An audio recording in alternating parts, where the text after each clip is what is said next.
Hey guys, it's Rhett from the 100 Acre Wood Highlands. With all the social distancing and staying away from everybody else, I've had a little extra time this spring to plant 3 different garden beds.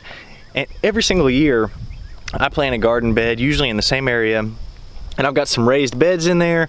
I've got some fruit trees and fruit bushes, and there's usually one area that I till up and I plant my normal stuff: tomatoes, pepper, squash, green beans, that kind of thing. But this year I decided to try 2 different styles of gardening and compare them and see if I liked one better than the other. So I'm going to show you first a more conventional style of gardening that we're using a Hoss Wheel Hoe to kind of help maintain the weed pressure on, and then I'll go down and show you my original garden and we'll compare and contrast those 2 things. So let's check it out.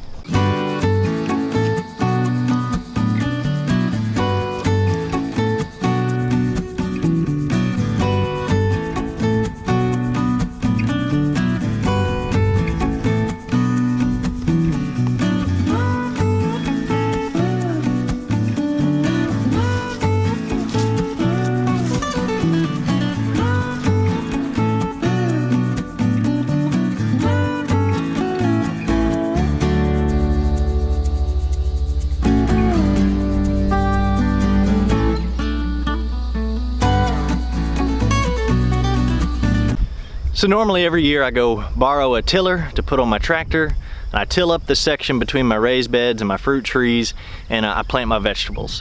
And then after I've done that tilling, the only way to really do any weeding has been by hand. I've got some garden hose and oscillating hose, but they're all hand tools or your actual hands to do the weeding.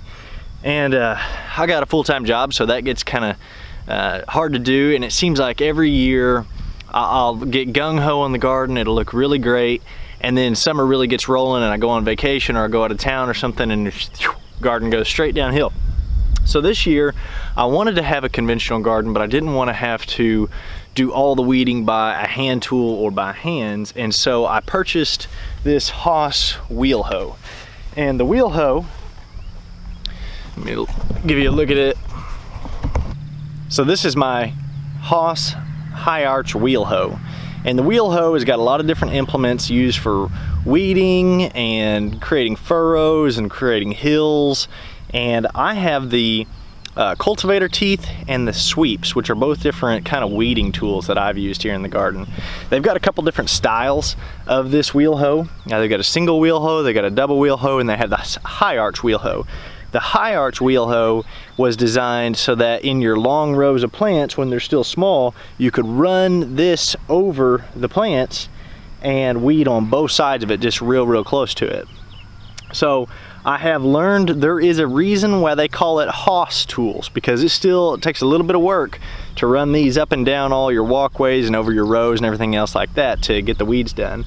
But I'm going to show you how well it has helped keep the weed pressure down in my garden beds.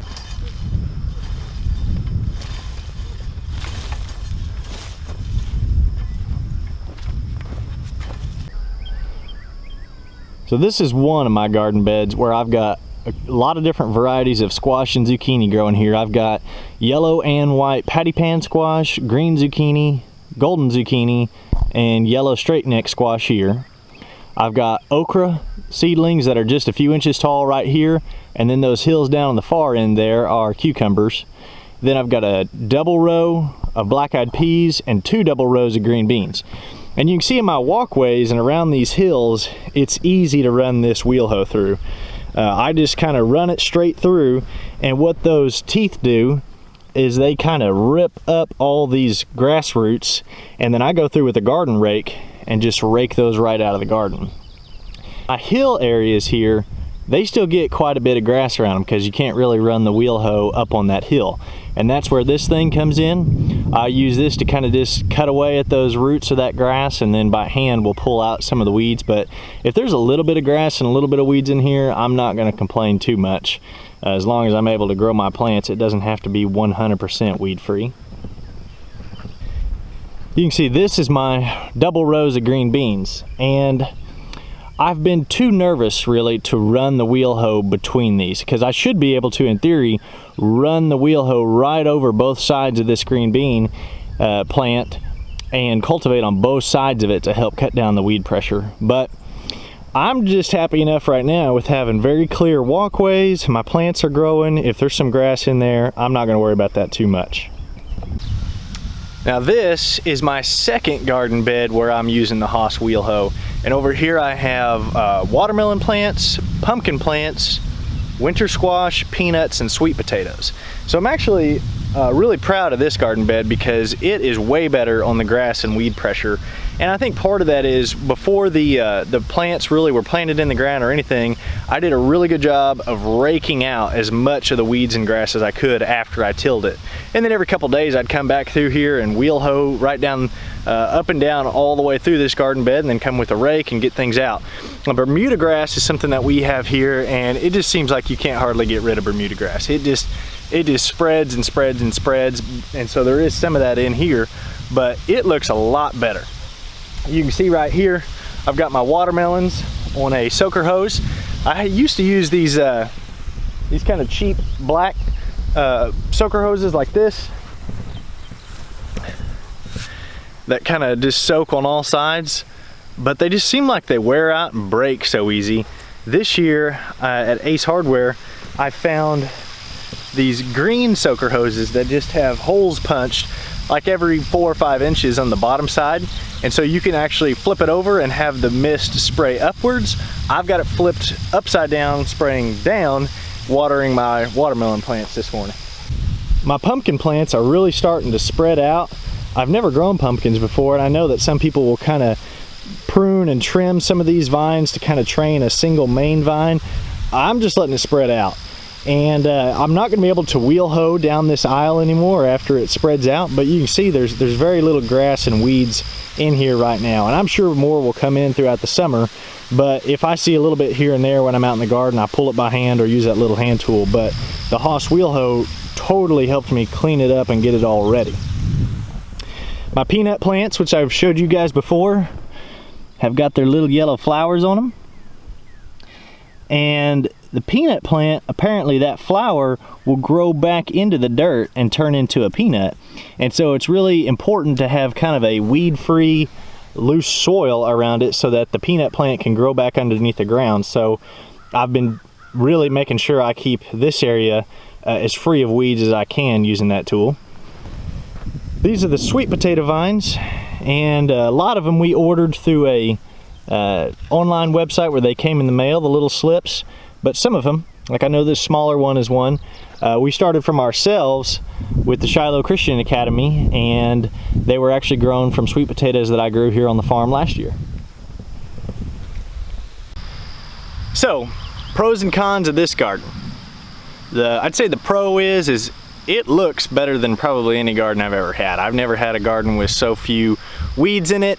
I'm able to run that wheel hoe through here and clean out the roots of the grasses and the weeds fairly quickly.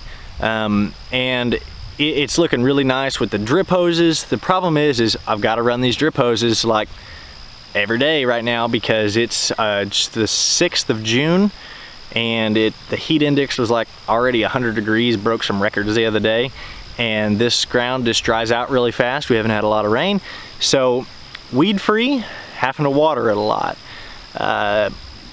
Cons, that wheel hoe was pretty expensive. It took me a little bit of time to convince myself that I was going to try it, but I am definitely glad that I did. Another con is that it kind of wears you out to run it up and down through here. It's hard work, but it's definitely easier work than pulling all these weeds by hand or using like a hand garden hoe or something else like that would be. So next, I'm going to take you down and show you my other garden bed where we've been doing a back to Eden garden style. All right, now this is my back to Eden garden, and honestly, it looks so pathetic, I'm kind of embarrassed to show it to you.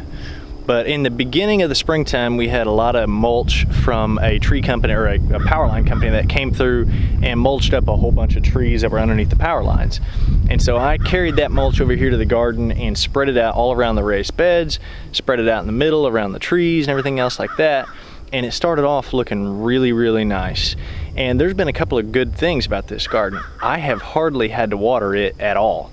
The ground underneath the wood chips stays pretty moist after it rains, and when it hasn't rained, I've ran the overhead sprinkler a few times and let that run for a couple hours, and that has helped soak in the water. Things are growing in here, but we've also had a lot of difficulty with the weather this year. When I first planted this garden, weather was looking nice, things were looking good. I thought it was going to be a good time to get started, and then we had like unprecedented cold weather. We had snow the day after Easter, which is just kind of crazy for us.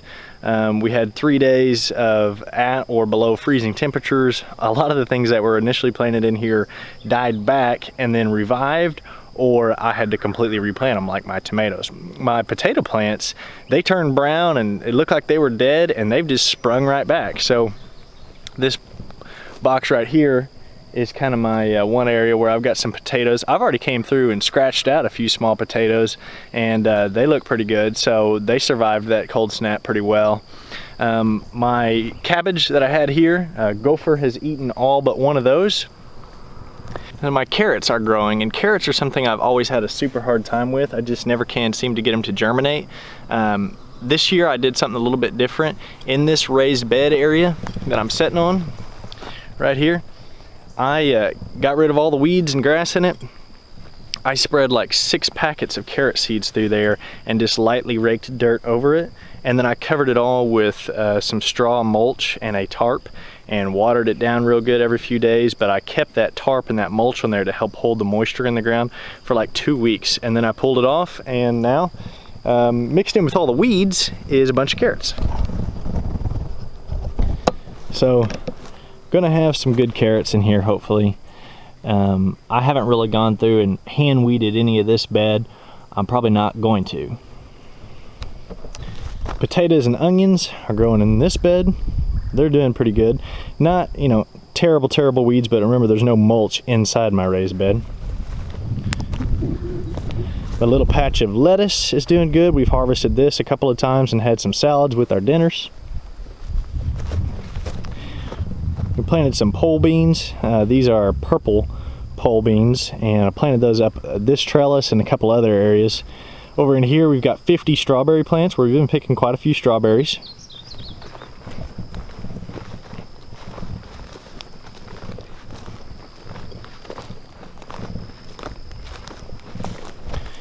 My blueberry bed, we had made these little arches here to cover this up with plastic because this was covered in flowers when we had that 3-day cold snap, and I was trying to protect them. We have picked just a very few couple of blueberries. Looks like there's one right there that's about ready to be picked.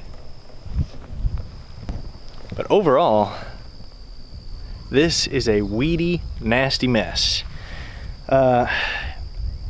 Couple of things I think I could have done differently if I was going to do the back to Eden garden style again. Number one, I would have done something much better to get rid of the grass and weeds before I put the mulch down.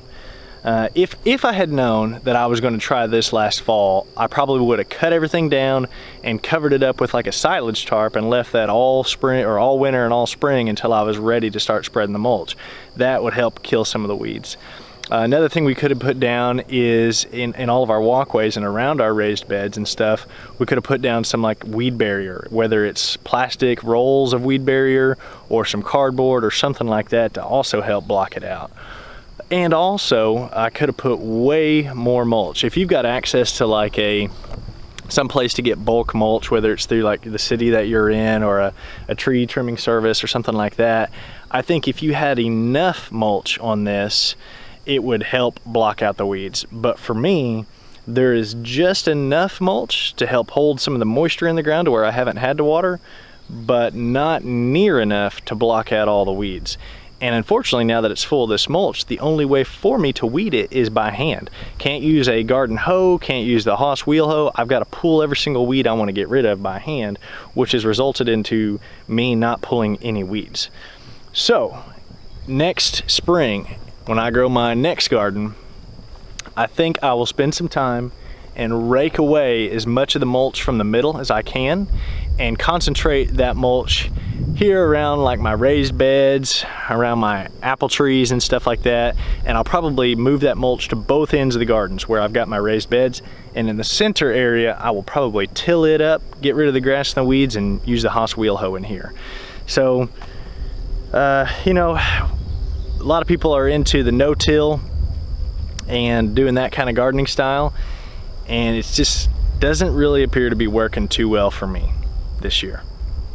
Maybe if I had done things a little bit differently, it would be a better garden, but my goals were I wanted less weeds, less watering, and I did accomplish one of those things, but I've got a lot of weeds and it's very difficult for me to get rid of them right now.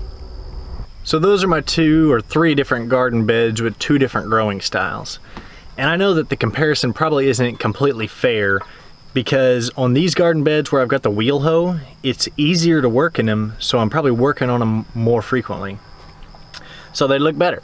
You know, another thing is that there's some great benefits to, you know, not disturbing the soil and not having to water as much in the other garden. Although it's full of weeds, if I don't have to water it as much, that helps.